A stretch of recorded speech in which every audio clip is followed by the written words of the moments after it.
Vaccine आ ਇਹ ਲੋਕਾਂ ਨੂੰ ਅਜੇ ਸਮਝ ਨਹੀਂ ਆ ਰਿਹਾ ਵੀ ਜਿੱਦਾਂ ਅੱਜ ਇੱਕ ਖਬਰ ਆਈ ਸੀ ਕਿ ਜਿਹੜੀ ਮਰਕਸ ਸ਼ਾਇਦ ਕੰਪਨੀ ਆ MERCKS ਉਹ ਸ਼ਾਮਲ ਹੋ ਗਈ ਆ ਇਹਦੇ ਵਿੱਚ। ਹੁਣ ਉਹਨੇ ਵੀ ਲੱਭਣੀ ਸ਼ੁਰੂ ਕਰ ਦਿੱਤੀ ਆ ਵੈਕਸੀਨ।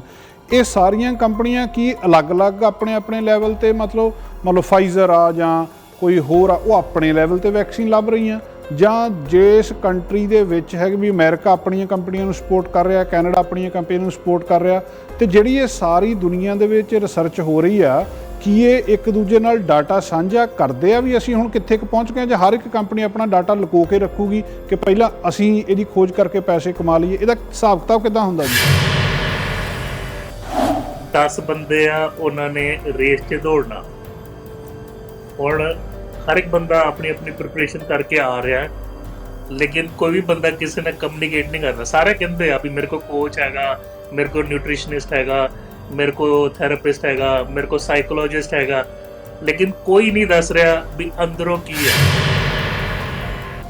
और तुहानू पता भी होएगा भी we are at very high risk Canada दे विच अमेरिका च भी जेड़े डाटा चोरी करन वाले आ ਉਹ ਵੀ ਇਸ ਕੰਪਨੀਆਂ ਦੇ ਉੱਤੇ ਕੰਪਿਊਟਰ ਨੂੰ ਤੋੜਨ ਵਾਸਤੇ ਮਾਹਿਰ ਜਿਹੜੇ ਹੁੰਦੇ ਆ ਉਹ ਵੀ ਸ਼ਾਮਿਲ ਹੈਗੇ ਇਸ ਇੰਡਸਟਰੀ 'ਚ ਵੀ ਡੇਟਾ ਚੋਰੀ ਕੀਤਾ ਜਾਵੇ।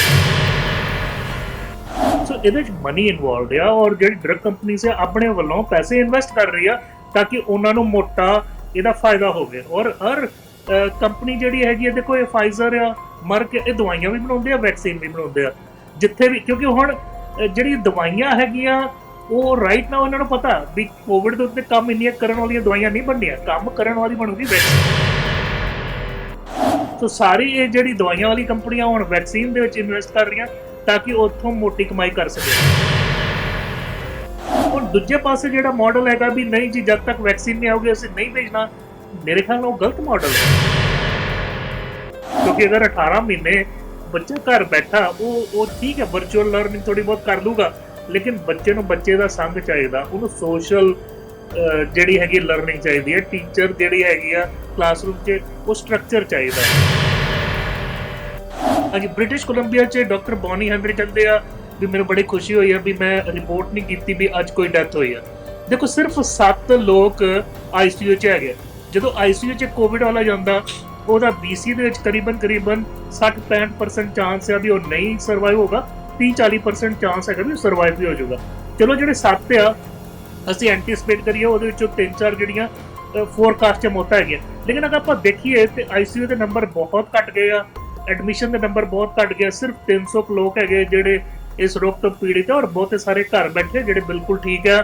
83% BC ਦੀ ਜਿਹੜੀ ਕੋਵਿਡ ਦੇ ਜਿਹੜੇ ਵਿਅਕਤੀ ਸੀ ਉਹ ਰਿਕਵਰ ਹੋ ਚੁੱਕੇ ਆ। ਕੈਨੇਡਾ ਦੇ ਵਿੱਚ ਤਕਰੀਬਨ 60% ਰਿਕਵਰ ਹੋ ਚੁੱਕੇ ਆ।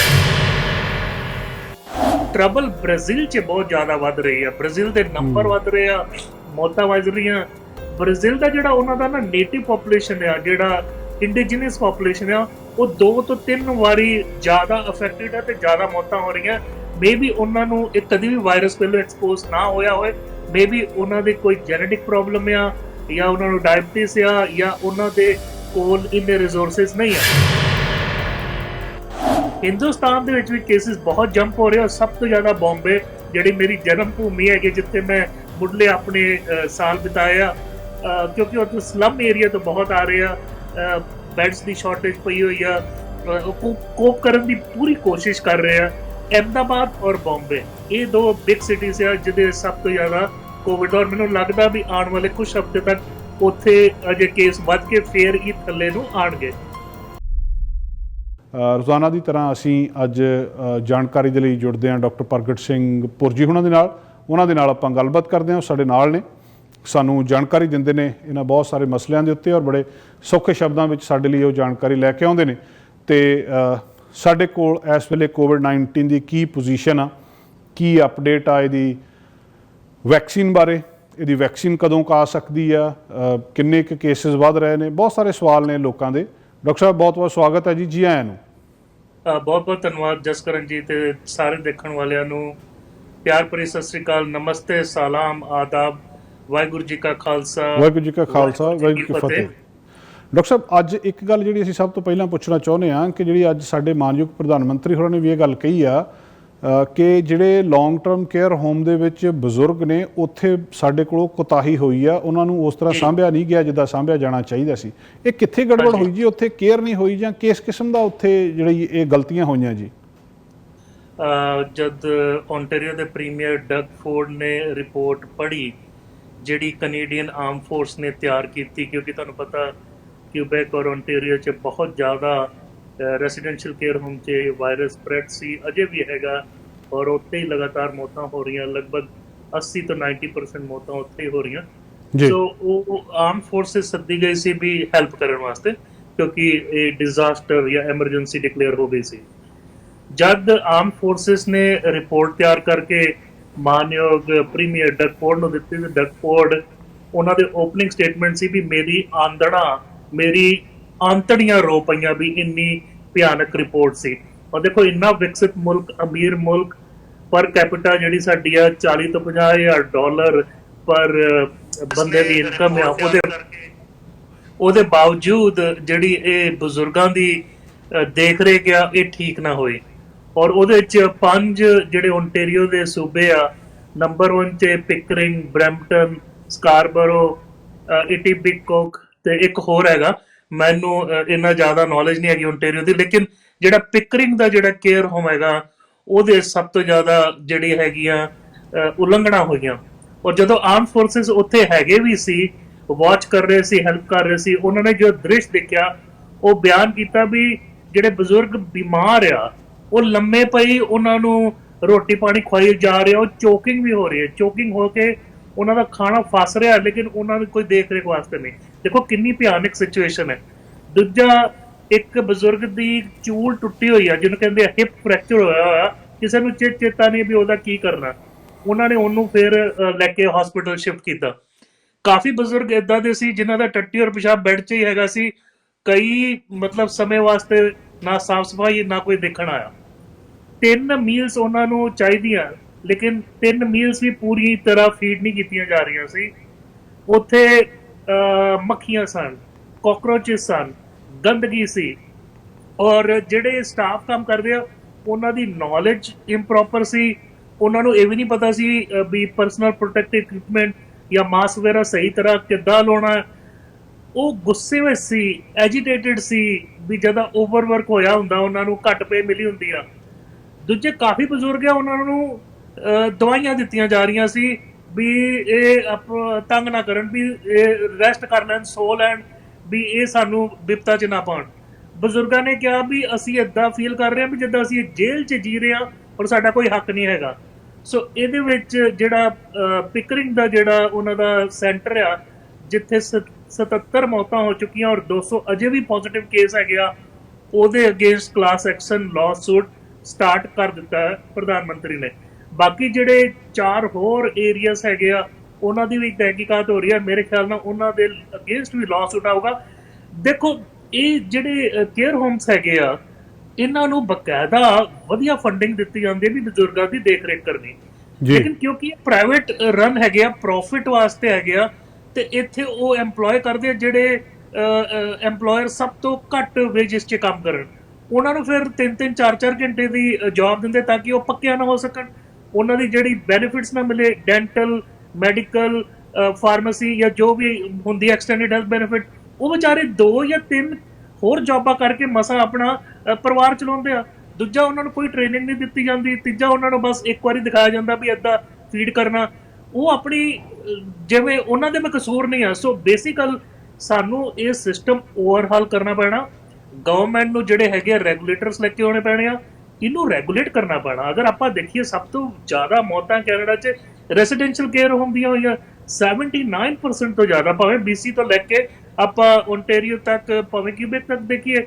ਔਰ ਕਿਤੇ ਨਾ ਕਿਤੇ ਇਸ ਏਰੀਏ ਦੇ ਵਿੱਚ ਕੰਮ ਕਰਨ ਵਾਲਾ ਹੈਗਾ, ਔਰ ਇਹਦੇ 'ਚ ਤੁਹਾਨੂੰ ਸਿੱਖ ਕੇ ਅਸੀਂ ਇੰਪਰੂਵ ਜ਼ਰੂਰ ਹੋਵਾਂਗੇ।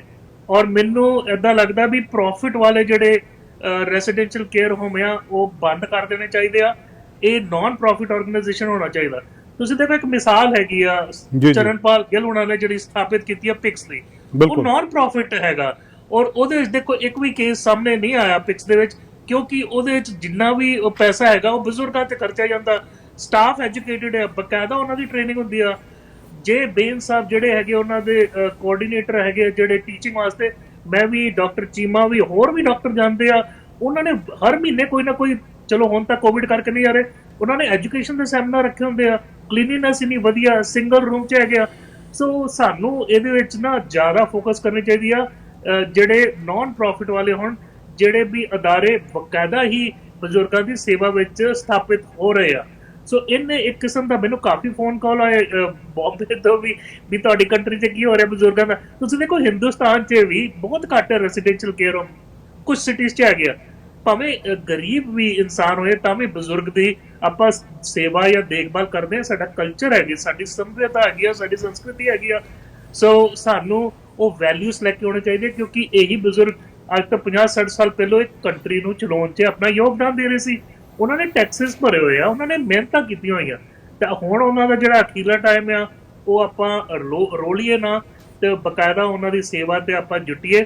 ਔਰ ਜਿਹੜੀ ਕੈਨੇਡੀਅਨ ਆਰਮ ਫੋਰਸ ਨੇ ਰਿਪੋਰਟ ਦੱਸੀ ਆ, ਇਹ ਵਾਕਈ ਇੱਕ ਦਰਦਨਾਕ ਘਟਨਾ ਹੈਗੀ ਆ ਜਿਹੜੀ ਸਾਡੇ ਸੋਇਲ ਦੇ ਉੱਤੇ ਵਾਪਰੀ ਆ, ਔਰ ਸਾਨੂੰ ਇਹ 'ਚੋਂ ਸਿੱਖ ਕੇ ਇੰਪਰੂਵਮੈਂਟ ਕਰਨਾ ਚਾਹੀਦਾ।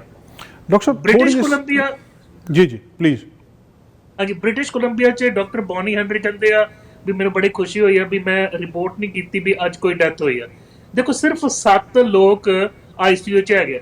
ਜਦੋਂ ਆਈਸੀਯੂ 'ਚ ਕੋਵਿਡ ਵਾਲਾ ਜਾਂਦਾ, ਉਹਦਾ BC ਦੇ ਵਿੱਚ ਕਰੀਬਨ 60-65% ਚਾਂਸ ਹੈ ਵੀ ਉਹ ਨਹੀਂ ਸਰਵਾਈਵ ਹੋਗਾ, 30-40% ਚਾਂਸ ਹੈਗਾ ਵੀ ਉਹ ਸਰਵਾਈਵ ਵੀ ਹੋ ਜਾਊਗਾ। ਚਲੋ ਜਿਹੜੇ 7 ਆ ਅਸੀਂ ਐਂਟੀਸਪੇਟ ਕਰੀਏ, ਉਹਦੇ ਵਿੱਚੋਂ 3-4 ਜਿਹੜੀਆਂ ਫੋਰਕਾਸਟ 'ਚ ਮੌਤਾਂ ਹੈਗੀਆਂ। ਲੇਕਿਨ ਅਗਰ ਆਪਾਂ ਦੇਖੀਏ ਤੇ ਆਈਸੀਯੂ ਦੇ ਨੰਬਰ ਬਹੁਤ ਘਟ ਗਏ ਆ, ਐਡਮਿਸ਼ਨ ਦੇ ਨੰਬਰ ਬਹੁਤ ਘਟ ਗਏ। ਸਿਰਫ 300 ਲੋਕ ਹੈਗੇ ਜਿਹੜੇ ਇਸ ਰੋਗ ਤੋਂ ਪੀੜਿਤ ਆ, ਔਰ ਬਹੁਤੇ ਸਾਰੇ ਘਰ ਬੈਠੇ ਜਿਹੜੇ ਬਿਲਕੁਲ ਠੀਕ ਆ। 83% BC ਦੀ ਜਿਹੜੀ ਕੋਵਿਡ ਦੇ ਜਿਹੜੇ ਵਿਅਕਤੀ ਸੀ ਉਹ ਰਿਕਵਰ ਹੋ ਚੁੱਕੇ ਆ। ਕੈਨੇਡਾ ਦੇ ਵਿੱਚ ਤਕਰੀਬਨ 60% ਰਿਕਵਰ ਹੋ ਚੁੱਕੇ ਆ। ਸੋ ਇਹਦੇ ਵਿੱਚ ਸਾਡੇ ਇੱਥੇ ਤਾਂ ਠੀਕ ਠਾਕ ਹੈਗਾ।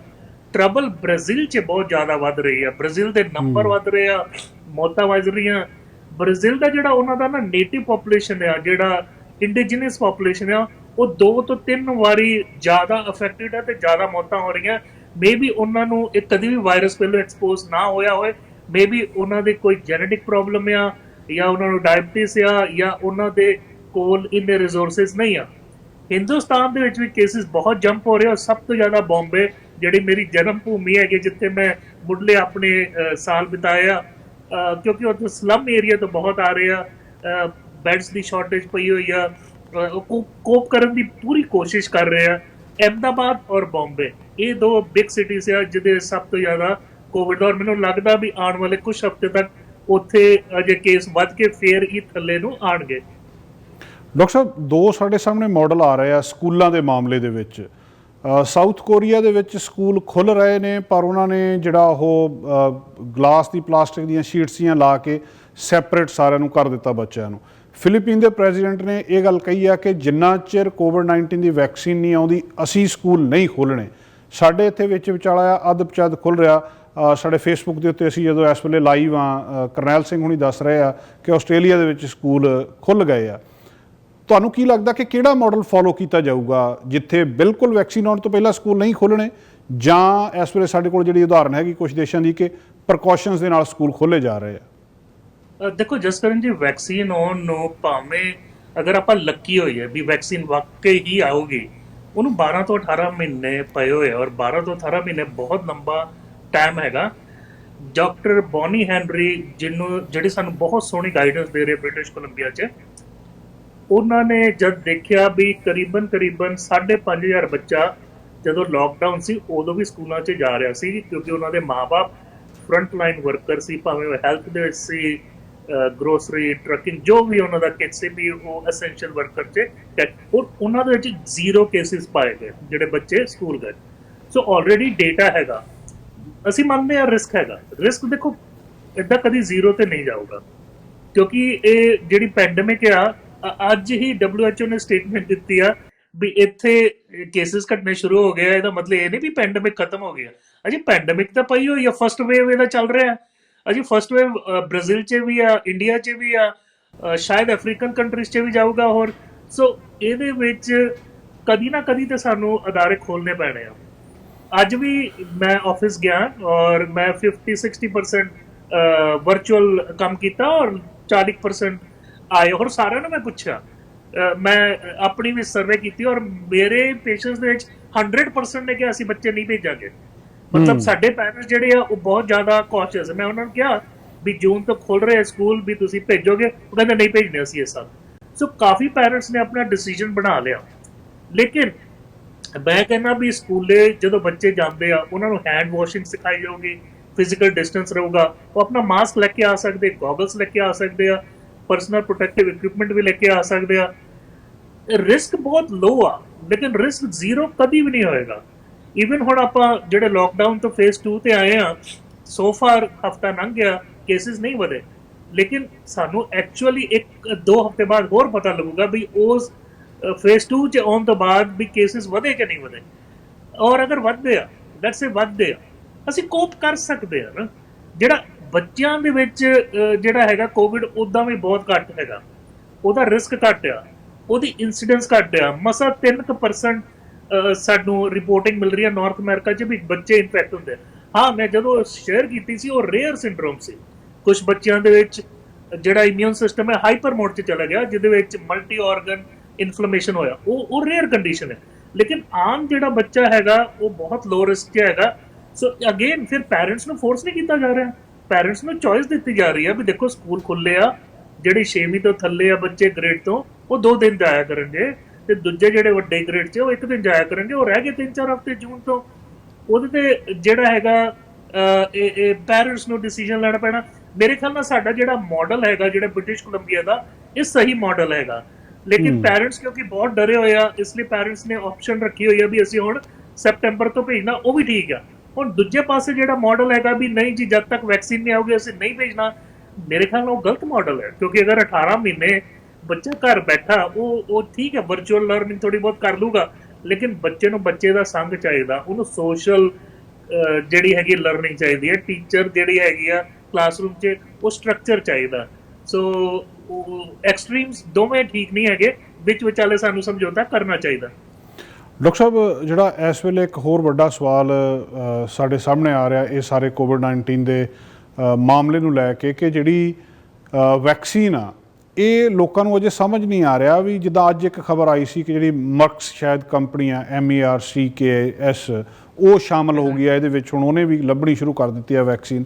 ਇਹ ਸਾਰੀਆਂ ਕੰਪਨੀਆਂ ਕੀ ਅਲੱਗ-ਅਲੱਗ ਆਪਣੇ ਲੈਵਲ 'ਤੇ ਮਤਲਬ ਫਾਈਜ਼ਰ ਆ ਜਾਂ ਕੋਈ ਹੋਰ ਆ, ਉਹ ਆਪਣੇ ਲੈਵਲ 'ਤੇ ਵੈਕਸੀਨ ਲੱਭ ਰਹੀਆਂ, ਜਾਂ ਜਿਸ ਕੰਟਰੀ ਦੇ ਵਿੱਚ ਹੈ ਵੀ ਅਮਰੀਕਾ ਆਪਣੀਆਂ ਕੰਪਨੀਆਂ ਨੂੰ ਸਪੋਰਟ ਕਰ ਰਿਹਾ, ਕੈਨੇਡਾ ਆਪਣੀਆਂ ਕੰਪਨੀਆਂ ਨੂੰ ਸਪੋਰਟ ਕਰ ਰਿਹਾ, ਤੇ ਜਿਹੜੀ ਇਹ ਸਾਰੀ ਦੁਨੀਆ ਦੇ ਵਿੱਚ ਰਿਸਰਚ ਹੋ ਰਹੀ ਆ, ਕੀ ਇਹ ਇੱਕ ਦੂਜੇ ਨਾਲ ਡਾਟਾ ਸਾਂਝਾ ਕਰਦੇ ਆ ਵੀ ਅਸੀਂ ਹੁਣ ਕਿੱਥੇ ਕੁ ਪਹੁੰਚ ਗਏ, ਜਾਂ ਹਰ ਇੱਕ ਕੰਪਨੀ ਆਪਣਾ ਡਾਟਾ ਲੁਕੋ ਕੇ ਰੱਖੂਗੀ ਕਿ ਪਹਿਲਾਂ ਅਸੀਂ ਇਹਦੀ ਖੋਜ ਕਰਕੇ ਪੈਸੇ ਕਮਾ ਲਈਏ? ਇਹਦਾ ਹਿਸਾਬ ਕਿਤਾਬ ਕਿੱਦਾਂ ਹੁੰਦਾ ਜੀ? ਇਹ ਬਹੁਤ ਵਧੀਆ ਕੁਐਸਚਨ ਹੈਗਾ ਜਸਕਰਨ ਜੀ, ਔਰ ਕਿਉਂਕਿ ਮੈਂ ਹੈਲਥ ਕੇਅਰ ਇੰਡਸਟਰੀ 'ਚ ਹੈਗਾ, ਚਲੋ ਮੈਂ ਇਹਦਾ ਜਵਾਬ ਤੁਹਾਨੂੰ ਹੁਣ ਸਹੀ ਦੱਸਦਾ। 10 ਬੰਦੇ ਆ, ਉਹਨਾਂ ਨੇ ਰੇਸ 'ਚ ਦੌੜਨਾ। ਹੁਣ ਹਰ ਇੱਕ ਬੰਦਾ ਆਪਣੀ ਆਪਣੀ ਪ੍ਰਿਪਰੇਸ਼ਨ ਕਰਕੇ ਆ ਰਿਹਾ, ਲੇਕਿਨ ਕੋਈ ਵੀ ਬੰਦਾ ਕਿਸੇ ਨਾਲ ਕਮਿਊਨੀਕੇਟ ਨਹੀਂ ਕਰਦਾ। ਸਾਰੇ ਕਹਿੰਦੇ ਆ ਵੀ ਮੇਰੇ ਕੋਲ ਕੋਚ ਹੈਗਾ, ਮੇਰੇ ਕੋਲ ਨਿਊਟ੍ਰੀਸ਼ਨਿਸਟ ਹੈਗਾ, ਮੇਰੇ ਕੋਲ ਥੈਰੇਪਿਸਟ ਹੈਗਾ, ਮੇਰੇ ਕੋਲ ਸਾਈਕੋਲੋਜਿਸਟ ਹੈਗਾ, ਲੇਕਿਨ ਕੋਈ ਨਹੀਂ ਦੱਸ ਰਿਹਾ ਵੀ ਅੰਦਰੋਂ ਕੀ ਆ। ਸੋ ਇਹ ਸਾਰੀਆਂ ਕੰਪਨੀਆਂ ਜਿਹੜੀਆਂ ਹੈਗੀਆਂ ਇਹ ਕਹਿੰਦੀਆਂ ਤੇ ਹੈਗੀਆਂ ਵੀ ਅਸੀਂ ਮੈਸੇਂਜਰ RNA ਦੇ ਥਰੂ ਜਿਹੜਾ ਹੈਗਾ 1273 ਉੱਤੇ ਕਰ ਰਹੇ, ਜਿਹੜੀ ਮੋਡਰਨਾ ਦੀ ਸੀ, ਜਿਹੜੀ ਕੈਨੇਡਾ ਦੀ ਹੈਗੀ ਸੰਧੀ ਕੈਨਸਾਈਨੋ ਬਾਇਓਲੋਜਿਕ ਬੀਜਿੰਗ ਦੀ ਕੰਪਨੀ, ਉਹ ਐਡੀਨੋ ਵਾਇਰਸ 5 ਦਾ ਜਿਹੜਾ ਹਿੱਸਾ ਲੈ ਕੇ ਵੀ ਜਿਹੜੀ ਸਪਾਈਕ ਪ੍ਰੋਟੀਨ ਹੈ ਉਹਨੂੰ ਬਲੌਕ ਕਰਨ ਦੀ, ਦੂਜੇ ਵਾਇਰਸ ਦੇ ਕੁਝ ਹੋਰ ਹਿੱਸਿਆਂ ਤੋਂ ਕਰ ਰਹੇ ਆ। ਹੁਣ ਇਹ ਜਿਹੜੀਆਂ ਹੈਗੀਆਂ ਬੇਸਿਕ ਗੱਲਾਂ, ਤੁਹਾਨੂੰ ਪਤਾ ਵੀ ਹੋਏਗਾ ਵੀ we are at very high risk Canada ਦੇ ਵਿੱਚ, ਅਮਰੀਕਾ 'ਚ, ਵੀ ਜਿਹੜੇ ਡਾਟਾ ਚੋਰੀ ਕਰਨ ਵਾਲੇ ਆ ਉਹ ਵੀ ਇਸ ਕੰਪਨੀਆਂ ਦੇ ਉੱਤੇ ਕੰਪਿਊਟਰ ਨੂੰ ਤੋੜਨ ਵਾਸਤੇ ਮਾਹਿਰ ਜਿਹੜੇ ਹੁੰਦੇ ਆ ਉਹ ਵੀ ਸ਼ਾਮਿਲ ਹੈਗੇ ਇਸ ਇੰਡਸਟਰੀ 'ਚ ਵੀ ਡੇਟਾ ਚੋਰੀ ਕੀਤਾ ਜਾਵੇ। ਜਦ ਇਹ ਰੇਸ ਦੇ ਵਿੱਚ ਜਿਹੜਾ ਅੱਗੇ ਆਊਗਾ ਪ੍ਰਾਈਜ਼ ਤਾਂ ਉਹਨੂੰ ਮਿਲਣੀ ਆ। ਹੁਣ 10 ਬੰਦੇ ਦੌੜੇ ਸੀ, ਸਾਰਿਆਂ ਨੇ ਆਪਣੀ ਵਾਹ ਲਾਈ, 2-4 ਸਾਲ ਟ੍ਰੇਨਿੰਗ ਕੀਤੀ, ਲੇਕਿਨ ਜਿਹੜਾ ਪਹਿਲਾ ਆਇਆ ਫੋਟੋ ਉਹਦੀ ਖਿੱਚੀ ਜਾਣੀ, ਅਵਾਰਡ ਉਹਨੂੰ ਮਿਲਣਾ, ਪੋਡੀਅਮ 'ਚ ਉਹਨੇ ਖਲੋਣਾ, ਜੈ ਜੈਕਾਰ ਉਹਦੀ ਹੋਣੀ ਹੈ, ਟਾਲੀਆਂ ਉਹਨੂੰ ਵੱਜਣੀਆਂ। ਸੋ ਇਹਦੇ ਵਿੱਚ ਮਨੀ ਵੀ ਇਨਵੋਲਵਡ ਆ, ਇਹਦੇ ਵਿੱਚ ਬਹੁਤ ਸਾਰਾ ਪੈਸਾ ਇਨਵੋਲਵਡ ਹੈ। ਕਿਉਂਕਿ ਅਗਰ ਵੈਕਸੀਨ ਸਮਝੋ ਤੁਸੀਂ ਲੈਟਸ ਸੇ ਕੈਨੇਡਾ 'ਚ $50 ਦੀ ਪੈਂਦੀ ਆ, ਤੇ ਜੀ 37 ਮਿਲੀਅਨ ਨੂੰ 50 ਦੇ ਨਾਲ ਜੋੜ ਲਓ ਕਿੰਨਾ ਬਣਦਾ। ਅਗਰ ਲੈਟਸ ਸੇ ਇੰਡੀਆ 'ਚ $20 ਦੀ ਪੈਂਦੀ ਆ, 1.3 ਬਿਲੀਅਨ ਨੂੰ ਜੋੜੋ ਕਿੰਨਾ ਪੈਂਦਾ। ਸੋ ਇਹਦੇ 'ਚ ਮਨੀ ਇਨਵੋਲਵਡ ਆ, ਔਰ ਜਿਹੜੀ ਡਰਗ ਕੰਪਨੀਜ਼ ਆ ਆਪਣੇ ਵੱਲੋਂ ਪੈਸੇ ਇਨਵੈਸਟ ਕਰ ਰਹੀ ਆ ਤਾਂ ਕਿ ਉਹਨਾਂ ਨੂੰ ਮੋਟਾ ਇਹਦਾ ਫਾਇਦਾ ਹੋਵੇ। ਔਰ ਹਰ ਕੰਪਨੀ ਜਿਹੜੀ ਹੈਗੀ ਹੈ, ਦੇਖੋ ਇਹ ਫਾਈਜ਼ਰ ਆ, ਮਰਕ, ਇਹ ਦਵਾਈਆਂ ਵੀ ਬਣਾਉਂਦੇ ਆ, ਵੈਕਸੀਨ ਵੀ ਬਣਾਉਂਦੇ ਆ। ਜਿੱਥੇ ਵੀ, ਕਿਉਂਕਿ ਹੁਣ ਜਿਹੜੀ ਦਵਾਈਆਂ ਹੈਗੀਆਂ ਉਹ ਰਾਈਟ ਨਾਓ ਇਹਨਾਂ ਨੂੰ ਪਤਾ ਵੀ ਕੋਵਿਡ ਦੇ ਉੱਤੇ ਕੰਮ ਇੰਨੀਆਂ ਕਰਨ ਵਾਲੀਆਂ ਦਵਾਈਆਂ ਨਹੀਂ ਬਣਨੀਆਂ, ਕੰਮ ਕਰਨ ਵਾਲੀ ਬਣੂਗੀ ਵੈਕਸੀਨ। ਸੋ ਸਾਰੀ ਇਹ ਜਿਹੜੀ ਦਵਾਈਆਂ ਵਾਲੀ ਕੰਪਨੀਆਂ ਹੁਣ ਵੈਕਸੀਨ ਦੇ ਵਿੱਚ ਇਨਵੈਸਟ ਕਰ ਰਹੀਆਂ ਤਾਂ ਕਿ ਉੱਥੋਂ ਮੋਟੀ ਕਮਾਈ ਕਰ ਸਕੇ। ਲੇਕਿਨ ਹੁਣ ਕੈਨਸਾਈਨੋ ਜਿਹੜੀ ਬਾਇਓਲੋਜਿਕ ਆ, ਬੀਜਿੰਗ 'ਚ ਉਹਨਾਂ ਨੇ ਹਿਊਮਨ ਟ੍ਰਾਇਲ ਸ਼ੁਰੂ ਕੀਤੇ, ਫੇਜ਼ 1 ਪੂਰਾ ਹੋ ਗਿਆ। ਉਹ ਕਹਿੰਦੇ ਵੀ ਸਾਡਾ ਡੇਟਾ ਬਹੁਤ ਵਧੀਆ, ਵੀ ਅਸੀਂ ਜਿਹਨੂੰ ਟੀਕਾ ਲਾਇਆ ਉਹਨੂੰ ਮਾੜੀ ਜੀ ਪੇਨ ਹੋਈ, ਲਾਲੀ ਹੋਈ, ਬੁਖਾਰ ਹੋਇਆ, ਕੋਈ ਜ਼ਿਆਦਾ ਕੰਪਲਿਕੇਸ਼ਨ ਨਹੀਂ ਹੋਇਆ, ਔਰ ਸਾਰਿਆਂ 'ਚ ਐਂਟੀਬੋਡੀਜ਼ ਬਣੀਆਂ। ਹੁਣ ਕੈਨੇਡੀਅਨ ਜਿਹੜੇ ਵਾਇਰੋਲੋਜਿਸਟ ਹੈਗੇ ਇੱਥੇ ਸਾਡੇ, ਜਿਹੜਾ ਹੈਗਾ ਨੈਟਵਰਕ ਹੈਗਾ ਸਾਡਾ ਕੈਨੇਡੀਅਨ ਦਾ ਨੈਸ਼ਨਲ ਰਿਸਰਚ ਨੈਟਵਰਕ, ਉਹ ਕਹਿੰਦੇ ਨਹੀਂ ਅਸੀਂ ਆਪ ਦੀ ਵੀ ਟਰਾਇਲ ਇੱਥੇ ਕਰਨੀ ਆ, ਕਿਉਂਕਿ ਦੂਜੀ ਕੰਪਨੀਜ਼ ਦਾ ਜਿਹੜਾ ਡਾਟਾ ਚਾਈਨਾ 'ਚ ਆ ਜ਼ਰੂਰੀ ਨਹੀਂ ਹੈ। ਹੋ ਸਕਦਾ ਸਾਡੀ ਪੋਪੂਲੇਸ਼ਨ ਦਾ ਜੈਨੇਟਿਕ ਸਟਰਕਚਰ ਅਲੱਗ ਹੋਏ, ਸਾਡਾ ਖਾਣਾ ਪੀਣਾ ਅਲੱਗ ਹੋਏ। ਸੋ ਅਸੀਂ ਆਪ ਦੀ ਟਰਾਇਲ ਇੱਥੇ ਆਪ ਕਰਾਂਗੇ। ਹਾਂ, ਉਹ ਸਾਡੇ ਤੋਂ 3 ਮਹੀਨੇ ਅੱਗੇ ਹੈ ਚਾਈਨਾ, ਕਿਉਂਕਿ ਉੱਥੇ ਕੋਵਿਡ ਸ਼ੁਰੂ ਹੋਇਆ ਸੀ। But naturally 60% human trial China 'ਚ ਚੱਲ ਰਹੀ ਆ, ਲੇਕਿਨ 40% ਤੋਂ ਜ਼ਿਆਦਾ ਵੈਕਸੀਨ ਦੀ ਜਿਹੜੀ ਇਨਵੈਸਟਮੈਂਟ ਆ, ਵੈਕਸੀਨ ਦੀ ਖੋਜ ਆ, ਉਹ ਨਾਰਥ ਅਮਰੀਕਾ 'ਚ ਹੋ ਰਹੀ ਹੈ, ਜਿਹਦੇ ਵਿੱਚ ਕੈਨੇਡਾ ਔਰ ਅਮਰੀਕਾ ਸ਼ਾਮਿਲ ਹੈਗਾ। ਇਹ ਕੈਨਸਾਈਨੋ ਦੇ ਨਾਲ ਤੇ ਗਵਰਨਮੈਂਟ ਨੇ ਸੰਧੀ ਕੀਤੀ ਆ, ਲੇਕਿਨ ਬਹੁਤ ਸਾਰੀਆਂ ਛੋਟੀ ਕੰਪਨੀਆਂ ਇਹਦੇ ਉੱਤੇ ਅਜੇ ਰਿਸਰਚ ਕਰ ਰਹੀਆਂ। 224 ਕੰਪਨੀਆਂ ਇਹਦੇ ਉੱਤੇ ਰਿਸਰਚ ਕਰ ਰਹੀਆਂ। ਹਾਂ, ਜਿਹੜੀ ਤੁਸੀਂ ਨਾਂ ਲਿੱਤੇ ਬਹੁਤ ਵੱਡੀਆਂ ਕੰਪਨੀਆਂ ਜਿਨ੍ਹਾਂ ਕੋਲ ਬਹੁਤ ਵੱਡੀਆਂ ਲੈਬਸ ਆ, ਬਹੁਤ ਵੱਡੇ ਰਿਸੋਰਸਿਸ ਵੀ ਆ, ਲੇਕਿਨ ਇਹ ਵੈਕਸੀਨ ਸਾਰਾ ਕੁਝ ਕਰਦੇ ਟਰਾਇਲ ਕਰਦੇ 12 ਤੋਂ 18 ਮਹੀਨੇ ਆ। ਅਗਰ ਹਰ ਇੱਕ ਚੀਜ਼ ਠੀਕ ਚੱਲਦੀ ਆ, ਦੇਖੋ ਪਹਿਲੀ ਹੁੰਦੀ ਸੇਫਟੀ, ਵੀ ਇਹ ਸੇਫ ਹੈਗੀ ਕਿ ਨਹੀਂ।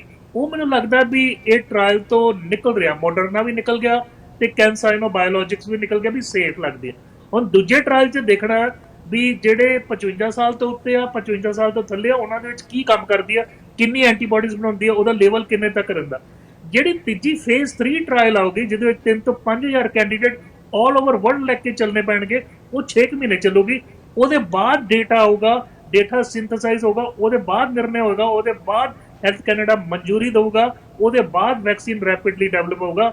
ਇਸ ਲਈ ਅਗਰ ਆਪਾਂ ਲੱਕੀ ਰਹੀਏ 12 ਮਹੀਨੇ ਤੋਂ 18 ਮਹੀਨੇ, ਅਗਰ ਅਨਲੱਕੀ ਰਹੀਏ ਤੇ ਵੈਕਸੀਨ ਨਹੀਂ ਵੀ ਬਣ ਸਕਦੀ, ਕਿਉਂਕਿ ਸਾਨੂੰ ਇਹਦੇ ਲਈ ਨਹੀਂ ਪਤਾ ਵੈਕਸੀਨ ਦੇ ਜਦੋਂ ਸਾਡੇ ਸਾਹਮਣੇ ਉਲੱਥੇ ਆਉਣਗੇ ਰਿਸਰਚ ਦੇ ਵੀ ਉਹ ਕੀ ਕਰਦੀ ਆ। ਜਦੋਂ ਵੀ ਸੇਫਟੀ ਦਾ ਇਸ਼ੂ ਹੁੰਦਾ, ਦੇਖੋ ਜਦੋਂ ਇੱਕ ਸਵਾਈਨ ਫਲੂ ਸ਼ੁਰੂ ਹੋਇਆ ਸੀ 76 'ਚ ਅਮਰੀਕਾ ਦੇ ਵਿੱਚ, ਤੇ ਵੈਕਸੀਨ ਤਿਆਰ ਕਰਤੀ, ਉਹਦੀ ਸੇਫਟੀ ਪ੍ਰੋਫਾਈਲ ਨਹੀਂ ਦੇਖੀ। ਉਸ ਤੋਂ ਬਾਅਦ ਜਦੋਂ ਵੈਕਸੀਨ ਲਾ ਦਿੱਤੀ, ਅਜੇ ਤੱਕ ਜਿਹੜੇ ਲੋਕੀ ਆ ਜਿਨ੍ਹਾਂ ਨੂੰ ਲੱਗੀ, ਕਈ ਪੀੜਿਤ, ਕਈਆਂ ਨੂੰ ਨਿਊਰੋਲੋਜੀਕਲ ਪ੍ਰੋਬਲਮ ਹੋਏ, ਕਈਆਂ ਨੂੰ ਗੀਆਂ ਬਾਰੇ ਸਿੰਡਰੋਮ ਹੁੰਦਾ, ਉਹਨਾਂ ਦੀ ਨਰਵਸ ਦੀ ਜਿਹੜੀ ਸ਼ੀਟ ਆ ਉਹ ਡੈਮੇਜ ਹੋ ਜਾਂਦੀ, ਕਈਆਂ ਦੀ ਡੈਥ ਹੋਈ। ਲਾਅ ਸੂਟ ਅਜੇ ਤੱਕ ਅਮਰੀਕਨ ਗਵਰਨਮੈਂਟ ਦੇ ਅਗੇਂਸਟ ਫਲੋਟ ਹੋ ਰਿਹਾ। ਇਸ ਲਈ ਸੇਫਟੀ ਨੰਬਰ 1 ਹੁੰਦੀ ਆ। ਸੈਕੰਡ ਹੁੰਦੀ ਆ ਵੀ ਇਹ ਐਂਟੀਬੋਡੀ ਸਹੀ ਬਣਾਉਗੀ, ਉਹਦੀ ਐਂਟੀਬੋਡੀ ਦੀ ਦਰ ਕਿੱਦਾਂ ਰਹੂਗੀ, ਕਿਉਂਕਿ ਅਗਰ ਐਂਟੀਬੋਡੀ ਬਣਾ ਕੇ 2-4 ਮਹੀਨੇ ਬਾਅਦ ਡਿੱਗ ਜਾਂਦੀ ਤਾਂ ਫਿਰ ਵੈਕਸੀਨ ਕਿੱਦਾਂ, ਕੀ ਸੈਕੰਡ ਡੋਜ਼ ਲਾਉਣਾ ਪਊਗਾ, ਥਰਡ ਡੋਜ਼ ਲਾਉਣਾ ਪਊਗਾ। ਕਿਉਂਕਿ ਤੁਸੀਂ ਦੇਖੋ ਪੋਲੀਓ ਦਾ 2 ਮਹੀਨੇ, 4 ਮਹੀਨੇ, 6 ਮਹੀਨੇ, 18 ਮਹੀਨੇ ਤੇ 5 ਸਾਲ 'ਚ ਟੀਕਾ ਲੱਗਦਾ ਜਾਂ ਬੂੰਦਾਂ ਦੇਣੀਆਂ ਪੈਂਦੀਆਂ, ਕੀ ਇੰਨੇ ਡੋਜ਼। ਉਹ ਸਾਰੀ ਰਿਸਰਚ ਹੋਣ ਨੂੰ ਅਜੇ ਟਾਈਮ ਲੱਗੂਗਾ। ਲੇਕਿਨ ਤੁਸੀਂ ਜਿਹੜਾ ਸਵਾਲ ਕੀਤਾ, ਬਿਲਕੁਲ ਉਹਦਾ ਸਵਾਲ ਜਵਾਬ ਦਰੁਸਤ ਹੈ। ਕੋਈ ਕਿਸੇ ਨੂੰ ਸੀਕ੍ਰੇਟ ਨਹੀਂ ਦਿੰਦਾ, ਹਰ ਇੱਕ ਆਪਣਾ ਜਿਹੜਾ ਹੈਗਾ ਮੁਜਸਮਾ ਕਰ ਰਿਹਾ, ਕਿਉਂਕਿ ਇਹਦੇ ਵਿੱਚ ਪੈਸੇ ਇਨਵੈਸਟਡ ਹੈ। ਡਾਕਟਰ ਸਾਹਿਬ, ਆਖਰੀ ਸਵਾਲ, ਅੱਜ ਜਿਹੜੀ ਅਮਰੀਕਨ ਸੈਂਸਸ ਬਿਊਰੋ ਆ ਉਹਨਾਂ ਨੇ ਇੱਕ ਰਿਪੋਰਟ ਦਿੱਤੀ ਆ ਕਿ 1/3 ਆਫ ਜਿਹੜੇ ਅਮਰੀਕਨਸ ਨੇ, ਤੀਜਾ ਹਿੱਸਾ ਅਮਰੀਕਨਸ ਦਾ, ਉਹਨਾਂ ਨੂੰ ਕਲੀਨਿਕਲ ਐਂਗਜ਼ਾਇਟੀ ਐਂਡ ਡਿਪਰੈਸ਼ਨ ਹੋਇਆ, ਮਾਨਸਿਕ ਪਰੇਸ਼ਾਨੀਆਂ ਹੋ ਰਹੀਆਂ। 100 ਦੇ ਵਿੱਚੋਂ 30 ਅਮਰੀਕਾ 'ਚ ਰਹਿਣ ਵਾਲੇ ਲੋਕਾਂ ਨੂੰ, ਲਗਭਗ ਕੈਨੇਡਾ ਦੇ ਵਿੱਚ ਵੀ ਇਸ ਤਰ੍ਹਾਂ ਦੀ ਹਾਲਤ ਹੋਈ ਆ। ਇਸ ਸਮੇਂ ਦੇ ਵਿੱਚ ਸਿਰਫ ਕੋਵਿਡ-19 ਦਾ ਹੀ ਡਰ ਨਹੀਂ ਵੀ ਮੈਨੂੰ ਵਾਇਰਸ ਹੋ ਜਾਊਗਾ ਕਿ ਨਹੀਂ, ਉਹਦੇ ਤੋਂ ਬਿਨਾਂ ਜਿਹੜੇ ਬਿਜ਼ਨਸ ਬੰਦ ਹੋਏ ਆ, ਜਿਨ੍ਹਾਂ ਲੋਕਾਂ ਦੀਆਂ ਨੌਕਰੀਆਂ ਚਲੀਆਂ ਗਈਆਂ, ਉਹ ਸਾਰੇ ਚਿੰਤਾ ਦੇ ਵਿੱਚ ਨੇ। ਕੁਝ ਲੋਕ ਘਰਾਂ ਦੇ ਵਿੱਚ ਬੈਠ ਕੇ ਫਿਕਰਮੰਦ ਹੋਏ ਬੈਠੇ ਨੇ। ਇਹ ਫਿਕਰ ਤੋਂ, ਐਂਗਜ਼ਾਇਟੀ ਤੋਂ, ਡਿਪਰੈਸ਼ਨ ਤੋਂ ਕੋਈ ਸੌਖਾ ਜਿਹਾ ਤਰੀਕਾ ਹੈ ਬਚਣ ਦਾ ਜੀ, ਜਿਹੜਾ ਇੱਕ ਆਮ ਬੰਦਾ ਵੀ ਲਾਗੂ ਕਰ ਸਕੇ ਆਪਣੇ ਆਪ ਤੇ? ਤੁਸੀਂ ਸਹੀ ਜ਼ਿਕਰ ਕੀਤਾ ਜਸਕਰਨ ਜੀ, ਚਾਈਨਾ ਤੋਂ ਆ ਰਿਹਾ। ਐਕਚੁਅਲੀ ਡੇਟਾ ਚਾਈਨਾ ਤੋਂ 40% ਦੱਸ ਰਿਹਾ, ਸਾਡਾ 32% ਹੈਗਾ ਕੈਨੇਡਾ। ਅਮਰੀਕਾ ਵੀ ਤੁਸੀਂ 1/3 ਦੱਸਿਆ। 600 ਡਾਕਟਰਸ ਜਿਹੜੇ ਮਾਹਿਰ ਸੀ, ਉਹਨਾਂ ਨੇ ਡੋਨਲਡ ਟਰੰਪ ਨੂੰ ਵੀ ਲੈਟਰ ਲਿਖਿਆ ਸੀ ਵੀ ਇਹ ਜਿਹੜਾ ਹੈਗਾ, ਜਿਹੜਾ ਲੋਕਡਾਊਨ ਹੋਇਆ, ਠੀਕ ਹੈ ਕੋਵਿਡ ਤਾਂ ਇੱਕ ਇਸ਼ੂ ਸੀ, ਲੇਕਿਨ ਇਹਦਾ ਡੋਮੀਨੋ ਇਫੈਕਟ ਬਹੁਤ ਹੋਣਾ। ਇਹਦਾ ਡੋਮੀਨੋ ਇਫੈਕਟ ਇਹ ਆ ਵੀ 1.5-2 ਮਹੀਨੇ ਜਿਹੜੇ ਕੈਂਸਰ ਵਾਲਿਆਂ ਦਾ ਡਾਇਗਨੋਸਿਸ ਹੋਣਾ ਸੀ ਉਹ ਨਹੀਂ ਹੋਇਆ, ਜਿਨ੍ਹਾਂ ਦਾ ਆਰਗਨ ਟ੍ਰਾਂਸਪਲਾਂਟ ਹੋਣਾ ਸੀ ਉਹ ਨਹੀਂ ਹੋਇਆ।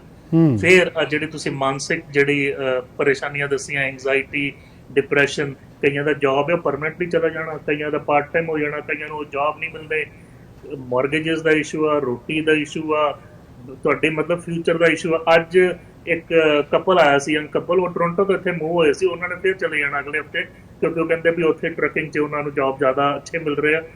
ਦੇਖੋ ਲੋਕਾਂ ਨੂੰ ਟਰਬਲ ਆ ਰਹੀ ਆ। ਹੁਣ ਜਿਹੜਾ ਇਹ ਸੌਖਾ ਤਰੀਕਾ ਨਹੀਂ ਹੈਗਾ, ਇਹਦੇ ਵਿੱਚ ਤੁਹਾਡੀ ਇਨਰ ਬਿਲਟ ਚਾਹੀਦੀ ਆ ਵੀ ਤੁਸੀਂ ਜਿੱਦਾਂ ਰੇਜ਼ ਹੋਏ ਹੋ ਫੈਮਿਲੀ 'ਚ, ਜਿੱਦਾਂ ਹੁਣ ਬਾਣੀ ਕਹਿੰਦੀ ਆ ਵੀ ਜੋ ਰਾਜ ਦੇ ਤਾਂ ਕੌਣ ਬੜਾਈ, ਜੋ ਭੀਖ ਮੰਗਾਏ ਤਾਂ ਕਿਆ ਘਟ ਜਾਏ। ਲੇਕਿਨ ਉਹ ਜਿਹੜਾ ਅਵਸਥਾ ਜਿਹੜੀ ਭਗਤਾਂ ਨੇ ਡਿਵੈਲਪ ਕੀਤੀ, ਉਹ ਭਗਤੀ ਦੇ ਨਾਲ ਹੁੰਦੀ ਹੈ, ਮੈਡੀਟੇਸ਼ਨ ਦੇ ਨਾਲ ਹੁੰਦੀ ਹੈ। ਸੋ ਇਹਦੇ ਵਿੱਚ ਫਿਰ ਮੈਂ ਕਹੂੰਗਾ ਵੀ ਆਪਾਂ ਨੂੰ ਓਪਨਲੀ ਡਿਸਕਸ ਕਰਨਾ ਚਾਹੀਦਾ। ਜਿਹੜੀ ਸਾਡੀ ਭਾਵਨਾਵਾਂ ਹੈ ਨਾ, ਉਹਨਾਂ ਨੂੰ ਦਬਾਉਣਾ ਨਹੀਂ ਚਾਹੀਦਾ। ਉਹਨਾਂ ਨੂੰ ਲਿਖੋ ਜਾਂ ਕਿਸੇ ਨਾਲ ਬਿਆਨ ਕਰੋ, ਕਾਉਂਸਲਰ ਨੂੰ ਦੇਖੋ, ਹੈਲਪਲਾਈਨ ਹੈਗੀ ਆ, ਉੱਚੇ ਕਾਲ ਕਰੋ। ਰੋਣ ਨੂੰ ਜੀ ਕਰਦਾ ਰੋ ਲਓ, ਕਿਉਂਕਿ ਜਦੋਂ ਰੋਂਦੇ ਆ ਉਦੋਂ ਜਿਹੜੇ ਬੈਡ ਕੈਮੀਕਲ ਬਣ ਰਹੇ ਜਾਨੂੰ ਐਂਗਜ਼ਾਈਟੀ ਦੇ ਰਹੇ ਆ, ਉਹ ਸਾਰੇ ਅੱਖਾਂ ਦੇ ਅਥਰੂ ਦੇ ਨਾਲ ਨਿਕਲ ਜਾਂਦੇ ਆ। ਇਹ ਤਾਂ ਮੈਂ ਵੀ ਦੱਸਣਾ ਚਾਹੁੰਦਾ, ਜਦੋਂ ਆਪਾਂ ਬਹੁਤ ਖੁਸ਼ ਹੁੰਦੇ ਆ ਨਾ, ਆਂਸੂ ਕਦੀ ਕਦੀ ਉੱਥੋਂ ਵੀ ਟਪਕਦੇ ਆ, ਉਹਦਾ ਕੈਮੀਕਲ ਕੰਪੋਜੀਸ਼ਨ ਅਲੱਗ ਹੁੰਦਾ। ਜਦੋਂ ਦੁਖੀ ਹੋ ਕੇ ਰੋਂਦੇ ਆ, ਔਰਤਾਂ ਛੇਤੀ ਨਹੀਂ ਰੋ ਪੈਂਦੀਆਂ ਤੇ ਠੀਕ ਵੀ ਛੇਤੀ ਹੋ ਜਾਂਦੀ ਹੈ। ਮਰਦ ਕਿਉਂਕਿ ਮਾਚੋ ਹੁੰਦਾ ਵੀ ਮੈਂ ਸਮਾਜ ਦੇ ਵਿੱਚ ਰੋਣਾ ਨਹੀਂ, ਮੈਨੂੰ ਲੋਕੀ ਕੀ ਕਹਿਣਗੇ, ਉਹਨਾਂ ਨੂੰ ਜ਼ਿਆਦਾ ਟਰਬਲ ਆਉਗੀ। ਸੋ ਰੋਣਾ ਜਿਹੜਾ ਹੈਗਾ ਐਕਚੁਅਲੀ ਇਹ ਥੈਰਾਪਿਊਟਿਕ ਹੈ, ਧੁੱਪ ਜਾਂਦਾ ਬ੍ਰੇਨ, ਧੁੱਪ ਜਾਂਦਾ, ਆਂਸੂ ਦੇ ਰਾਹੀਂ ਬੈਡ ਕੈਮੀਕਲ ਜਿਹੜੇ ਹੈਗੇ ਨਿਕਲ ਜਾਂਦੇ ਆ। ਸੁਸਾਈਡ ਹੈਲਪਲਾਈਨ ਆ, ਉਹ ਵੀ ਮਤਲਬ ਮੁਹੱਈਆ ਹੈਗੀ ਹੈ ਕੈਨੇਡਾ ਦੇ ਵਿੱਚ, ਅਮਰੀਕਾ ਦੇ ਵਿੱਚ। ਲੇਕਿਨ ਬੈਸਟ ਇਹ ਆ ਵੀ ਤੁਹਾਨੂੰ ਫੈਮਿਲੀ ਸਪੋਰਟ ਚਾਹੀਦਾ। ਫੈਮਿਲੀ ਸਪੋਰਟ ਦੇ ਵਿੱਚ ਜਿੱਦਾਂ ਵੀ ਹਰ ਇੱਕ ਬੰਦਾ ਇੱਕ ਦੂਜੇ ਦੇ ਨਾਲ ਗੱਲ ਕਰੇ, ਹਾਲ ਚਾਲ ਪੁੱਛੇ, ਉਹਨੂੰ ਸਪੋਰਟ ਕਰੇ, ਹੌਸਲਾ ਦੇਵੇ। ਦੂਜਾ, ਅਗਰ ਫਿਰ ਵੀ ਤੁਹਾਡੇ ਜ਼ਿਆਦਾ ਹੋ ਰਹੇ ਲੱਛਣ, ਵੀ ਤੁਹਾਨੂੰ ਨੀਂਦ ਨਹੀਂ ਆ ਰਹੀ, ਤੁਹਾਨੂੰ ਭੁੱਖ ਬਹੁਤ ਜ਼ਿਆਦਾ ਲੱਗ ਰਹੀ ਆ, ਬਿਲਕੁਲ ਨਹੀਂ ਲੱਗ ਰਹੀ, ਤੁਹਾਨੂੰ ਥਾਟਸ ਜਿਹੜੇ ਮਨ ਦੇ ਵਿੱਚ ਰੇਸ ਕਰ ਰਹੇ ਆ ਬਹੁਤ ਜ਼ਿਆਦਾ। ਦੇਖੋ ਜਿਹੜੇ ਥਾਟਸ ਆ ਰਹੇ ਆ ਤੁਸੀਂ ਕੁਝ ਨਹੀਂ ਕਰ ਸਕਦੇ, ਲੇਕਿਨ ਥਾਟਸ ਦੇ ਵਿੱਚੋਂ ਕਿੱਦਾਂ ਨੈਵੀਗੇਟ ਕਰਨਾ ਆਪਣੇ ਆਪ ਨੂੰ, ਇੱਕ ਕਲਾ ਹੁੰਦੀ ਆ। ਥਾਟਸ ਕਿੱਦਾਂ ਬੰਦ ਕਰ ਲੋਗੇ, ਜਿਹੜੇ ਵਿਚਾਰ ਆ ਉਹ ਤੇ ਹੋਣੇ ਆ ਨਾ, ਲੇਕਿਨ ਉਹਦੇ ਵਿੱਚੋਂ ਆਪਾਂ ਚੱਲਣਾ ਕਿੱਦਾਂ, ਇਹ ਤੁਹਾਨੂੰ ਇੱਕ ਜਾਂਚ ਹੁੰਦੀ ਆ। ਇਹਦੇ ਵਿੱਚ ਮੈਂ ਛੋਟਾ ਜਿਹਾ ਐਗਜ਼ਾਮਪਲ ਦਿੰਦਾ ਵੀ ਜਿੱਦਾਂ ਸਮਝੋ ਤੁਸੀਂ ਇੱਕ ਜੰਗਲ 'ਚ ਚਲੇ ਗਏ, ਉੱਥੇ ਅਰਬੀ ਘੋੜੇ ਆ, ਉਹ ਦੌੜਨ ਦੇ ਆ, ਔਰ ਕਦੀ ਵੀ ਉਹਨਾਂ ਦੇ ਨਾਲ ਕਿਸੇ ਦਾ ਵਾਹ ਨਹੀਂ ਪਿਆ। ਇਹ ਮਨ ਦੀ ਗੱਲ ਮੈਂ ਕਹਿ ਰਿਹਾ। ਤੁਸੀਂ ਬੜੀ ਮੁਸ਼ਕਿਲ ਦੇ ਨਾਲ ਇੱਕ ਘੋੜਾ ਫੜ ਲਿਆ, ਉਸੇ ਸਮੇਂ ਤੁਸੀਂ ਉਹ ਘੋੜੇ ਨੂੰ ਰਾਈਡ ਨਹੀਂ ਕਰ ਸਕਦੇ, ਕਿਉਂਕਿ ਘੋੜਾ ਆਦੀ ਨਹੀਂ, ਉਹਨੇ ਸੁੱਟ ਦੇਣਾ ਤੁਹਾਨੂੰ। ਸੋ ਪਹਿਲਾ ਹੈਗਾ ਉਹਨੂੰ ਟੇਮ ਕਰਨਾ। ਸੋ ਉਹਦੇ ਮਨ ਨੂੰ ਪਹਿਲਾਂ ਟੇਮ ਕਰਨਾ ਹੁੰਦਾ, ਫਿਰ ਉਹਨੂੰ ਟ੍ਰੇਨ ਕਰਨਾ, ਉਹਦੇ ਮਨ ਨੂੰ ਟ੍ਰੇਨ ਕਰਨਾ। ਸੋ ਟੇਮਿੰਗ ਔਰ ਟ੍ਰੇਨਿੰਗ ਜਿਹੜੀ ਹੈਗੀ ਬਹੁਤ ਇੰਪੋਰਟੈਂਟ ਹੈ। ਫਿਰ ਉਹੀ ਘੋੜਾ ਤੁਹਾਨੂੰ ਓਲੰਪਿਕ ਮੈਡਲ ਜਿੱਤ ਕਰਕੇ ਦੇ ਸਕਦਾ। ਇਸ ਲਈ ਆਪਾਂ ਦੇਖੋ ਸਾਰੇ ਕਹਿ ਦਿੰਦੇ ਆ ਮਨ ਜੀਤੇ ਜਗਜੀਤ, ਲੇਕਿਨ ਇਹਦੇ ਪਿੱਛੇ ਜਿਹੜੀ ਹੈਗੀ ਹੈ ਨਾ ਭਗਤੀ, ਟ੍ਰੇਨਿੰਗ, ਮੈਡੀਟੇਸ਼ਨ ਔਰ ਡੇਲੀ ਜਿਹੜੀ ਹੈਗੀ ਆ ਰੂਟੀਨ ਸ਼ਾਮਿਲ ਹੈਗੀ ਆ। ਦੂਜੀ ਗੱਲ ਹੈਗੀ ਆ ਵੀ ਫੈਮਿਲੀ ਡਾਕਟਰ ਨਾਲ ਗੱਲ ਕਰੋ। ਅਗਰ ਕਈ ਪੇਸ਼ੈਂਟ ਹੈਗੇ ਜਿਹੜੇ ਬਾਰਡਰ ਲਾਈਨ ਸੀ, ਵੀ ਜਿਨ੍ਹਾਂ ਨੂੰ ਐਂਗਜ਼ਾਈਟੀ ਡਿਪਰੈਸ਼ਨ ਹੋਣਾ ਸੀ, ਉਹ ਜ਼ਿਆਦਾ ਹੋ ਗਿਆ ਹੁਣ, ਔਰ ਕਈ ਜਿਹੜੇ ਐਂਗਜ਼ਾਈਟੀ ਡਿਪਰੈਸ਼ਨ ਵਾਲੇ ਉਹਨਾਂ ਦਾ ਵੱਧ ਜਾਊਗਾ। ਸੋ ਉਹਨਾਂ ਨੂੰ ਬਕਾਇਦਾ ਆਪਣੇ ਸਪੈਸ਼ਲਿਸਟ ਨੂੰ ਮਿਲਣਾ ਚਾਹੀਦਾ, ਦਵਾਈ ਲੈਣੀ ਚਾਹੀਦੀ ਆ, ਕਿਉਂਕਿ ਦਵਾਈ ਦੇ ਨਾਲ ਜਿਹੜਾ ਹੈਗਾ ਤੁਹਾਡੇ ਰੋਗ ਕੱਟੇ ਜਾ ਸਕਦੇ ਆ, ਤੁਹਾਡਾ ਐਂਗਜ਼ਾਈਟੀ ਔਰ ਡਿਪਰੈਸ਼ਨ ਠੀਕ ਹੋ ਸਕਦਾ। ਉਹ ਡਾਕਟਰ ਡਿਸਾਈਡ ਕਰੂਗਾ। ਦੂਜਾ, ਜਦੋਂ ਤੁਸੀਂ ਦੁਬਾਰਾ ਜੌਬ 'ਚ ਜਾਓਗੇ, ਫਿਰ ਤੁਹਾਡਾ ਰੂਟੀਨ ਆਊਗਾ, ਤੁਹਾਡਾ ਮਾਹੌਲ ਠੀਕ ਹੋਗਾ। ਹੌਲੀ ਹੌਲੀ ਜਿਹੜੇ ਹੈਗੇ ਆ, ਦੇਖੋ ਪਤਝੜ ਤੋਂ ਬਾਅਦ ਹਮੇਸ਼ਾ ਬਸੰਤ ਆਉਂਦਾ। ਬਸੰਤ ਰੁੱਤ ਦੇ ਵਿੱਚ ਜਿਹੜੇ ਨਵੇਂ ਪੱਤੇ ਹੁੰਦੇ ਆ, ਫੁੱਲ ਖਿਲਦੇ ਆ, ਹੋ ਹਰਿਆ ਭਾਈ ਹਰ ਕਾ ਨਾਮ ਤੇ ਆਏ ਕੇ। ਸੋ ਮੈਂ ਕਾਫੀ ਸਪਿਰਿਚੁਅਲ ਜਿਹੜਾ ਹੈਗਾ ਕਨਸੈਪਟ ਉਹਦੇ ਉੱਤੇ ਵੀ ਜ਼ੋਰ ਦਿੰਦਾ, ਕਿਉਂਕਿ ਜਿੱਥੇ ਸਰੀਰ ਹੈ, ਮਨ ਹੈ, ਉੱਥੇ ਆਤਮਾ, ਔਰ ਤਿੰਨਾਂ ਦਾ ਆਪਾਂ ਬੈਲੈਂਸ ਰੱਖਣਾ। ਔਰ ਇਹਦੀ ਸਿੱਖਿਆ ਦੇਖੋ, ਅੱਜ ਹੀ ਟੌਪਿਕ ਇਹ ਛਿੜਨਾ ਸੀ, ਪੰਜਵੇਂ ਨਾਨਕ ਸ਼੍ਰੀ ਗੁਰੂ ਅਰਜਨ ਦੇਵ ਜੀ ਮਹਾਰਾਜ ਦਾ ਸ਼ਹੀਦੀ ਪੁਰਬ ਹੈਗਾ। ਮਹਾਰਾਜ ਨੇ 33 ਤਵੀ 'ਚ 5 ਦਿਨ ਦਾ ਉਹ ਪੂਰਾ ਸਾਖਾ ਮੈਂ ਦੱਸਣਾ ਨਹੀਂ ਆ, ਲੇਕਿਨ 33 ਤਵੀ ਤੇ ਸ਼ਾਂਤੀ ਦੇ ਨਾਲ ਬੈਠੇ, ਸਿਰ 'ਚ ਤਤੀ ਰੇਤ ਪੈ ਰਹੀ ਆ, ਤੇ ਤਾਂ ਵੀ ਕਹਿ ਰਹੇ ਮਿੱਠਾ ਲੱਗੇ ਤੇਰਾ ਭਾਣਾ, ਵੀ ਤੇਰਾ ਭਾਣਾ ਮੈਨੂੰ ਮਿੱਠਾ ਲੱਗ ਰਿਹਾ। ਉੱਥੇ ਸਾਈਂ ਮੀਆਂ ਮੀਰ ਜੀ ਜਿਹੜੇ ਹੈਗੇ ਔਖੇ, ਉਹ ਕਹਿੰਦੇ ਵੀ ਮੈਨੂੰ ਤੂੰ ਹੁਕਮ ਕਰ, ਇੱਕ ਇਸ਼ਾਰਾ ਕਰ ਦੇ ਤੇ ਮੈਂ ਸਾਰਾ ਕੁਝ ਜਿਹੜਾ ਹੈਗਾ ਵਿਨਾਸ਼ ਕਰ ਦੂੰਗਾ, ਲਾਹੌਰ ਔਰ ਦਿੱਲੀ ਦਾ ਤੱਕ। ਮਹਾਰਾਜ ਕਹਿੰਦੇ ਨਹੀਂ। ਸੋ ਇਹਦੇ ਵਿੱਚ ਸਾਨੂੰ ਸਿੱਖਣ ਨੂੰ ਮਿਲਣਾ ਚਾਹੀਦਾ, ਔਰ ਅਸੀਂ ਬਾਣੀ ਦਾ ਸਹਾਰਾ ਲਈਏ, ਕਿਉਂਕਿ ਬਾਣੀ ਗੁਰੂ ਹੈ ਬਾਣੀ ਵਿੱਚ, ਬਾਣੀ ਅੰਮ੍ਰਿਤ ਸਾਰੇ, ਬਟ ਗੁਰਬਾਣੀ ਕਹੇ ਸੇਵਕ ਜਨਮਾਨੇ, ਪ੍ਰਤੱਖ ਗੁਰੂ ਨਿਸਤਾਰੇ। ਗੁਰੂ ਨੇ ਤੁਹਾਡੀ ਬਾਂਹ ਫੜਨੀ ਹੈ, ਗੁਰੂ ਨੇ ਤੁਹਾਨੂੰ ਸਹਾਰਾ ਦੇਣਾ, ਤੁਹਾਡੇ ਅੰਦਰ ਹੀ ਹੈ ਸਾਰਾ ਕੁਝ। ਔਰ ਇਹ ਔਖਾ ਸਮਾਂ ਜਿਹੜਾ ਲੰਘ ਚੱਲਿਆ, ਹੁਣ ਥੋੜਾ ਹੀ ਸਮਾਂ ਰਹਿ ਗਿਆ, ਅਸੀਂ ਫੇਜ਼ 3 'ਚ ਆਉਣ ਵਾਲੇ ਕੁਝ ਹਫ਼ਤਿਆਂ 'ਚ ਪਹੁੰਚ ਜਾਵਾਂਗੇ। ਜੀ ਡਾਕਟਰ ਸਾਹਿਬ ਬਹੁਤ ਬਹੁਤ ਸ਼ੁਕਰੀਆ, ਮਿਹਰਬਾਨੀ ਜੀ, ਤੁਸੀਂ ਰੋਜ਼ਾਨਾ ਸਾਡੇ ਲਈ ਸਮਾਂ ਕੱਢਦੇ ਹੋ, ਸਾਨੂੰ ਬਹੁਤ ਸਾਰੀ ਜਾਣਕਾਰੀ ਦਿੰਦੇ ਹੋ, ਬਹੁਤ ਬਹੁਤ ਮਿਹਰਬਾਨੀ ਡਾਕਟਰ ਸਾਹਿਬ। ਬਹੁਤ ਬਹੁਤ ਧੰਨਵਾਦ। ਵਾਹਿਗੁਰੂ ਜੀ ਕਾ ਖਾਲਸਾ, ਵਾਹਿਗੁਰੂ ਜੀ ਕੀ ਫਤਿਹ ਜੀ। ਦੋਸਤੋ, ਇਹ ਸਨ ਡਾਕਟਰ ਪ੍ਰਗਟ ਸਿੰਘ ਪੁਰ ਜੀ। ਰੋਜ਼ਾਨਾ ਇਹਨਾਂ ਦੇ ਨਾਲ ਅਸੀਂ ਗੱਲਬਾਤ ਕਰਦੇ ਹਾਂ ਔਰ ਸਾਨੂੰ ਇਹੋ ਜਿਹੇ ਔਖੇ ਹਾਲਾਤ ਦੇ ਵਿੱਚ ਜਦੋਂ ਡਾਕਟਰਸ ਤੱਕ ਪਹੁੰਚਣਾ ਬਹੁਤ ਔਖਾ ਹੋਇਆ ਪਿਆ, ਪੂਰੀ ਦੁਨੀਆ ਦੇ ਵਿੱਚ ਵੱਖ-ਵੱਖ ਦੇਸ਼ਾਂ ਦੇ ਵਿੱਚ ਪੰਜਾਬੀ ਸਾਨੂੰ ਦੇਖ ਰਿਹਾ ਔਰ ਸਾਰਿਆਂ ਦੀ ਸਮੱਸਿਆ ਸਾਂਝੀ ਹੈ ਕੋਵਿਡ-19, ਉਹਦੇ ਉੱਤੇ ਡਾਕਟਰ ਸਾਹਿਬ ਬਹੁਤ ਜ਼ਿਆਦਾ ਚੰਗੀ ਤਰ੍ਹਾਂ ਔਰ ਸਰਲ ਸ਼ਬਦਾਂ ਦੇ ਵਿੱਚ ਸਾਨੂੰ ਜਾਣਕਾਰੀ ਦਿੰਦੇ ਨੇ। ਇੱਕ ਵਾਰੀ ਡਾਕਟਰ ਸਾਹਿਬ ਦਾ ਅਸੀਂ ਧੰਨਵਾਦ ਕਰਦੇ ਹਾਂ। ਸਾਡਾ ਹਰ ਇੱਕ ਪ੍ਰੋਗਰਾਮ ਦੇਖਣ ਤੇ ਸਾਡੇ ਨਾਲ ਜੁੜਨ ਲਈ ਸਬਸਕ੍ਰਾਈਬ ਕਰੋ ਚੈਨਲ ਪੰਜਾਬੀ ਤੇ ਨੋਟੀਫਿਕੇਸ਼ਨ ਲਈ ਬੈਲ ਆਈਕਨ ਵਾਲੇ ਬਟਨ ਤੇ ਕਲਿੱਕ ਕਰੋ।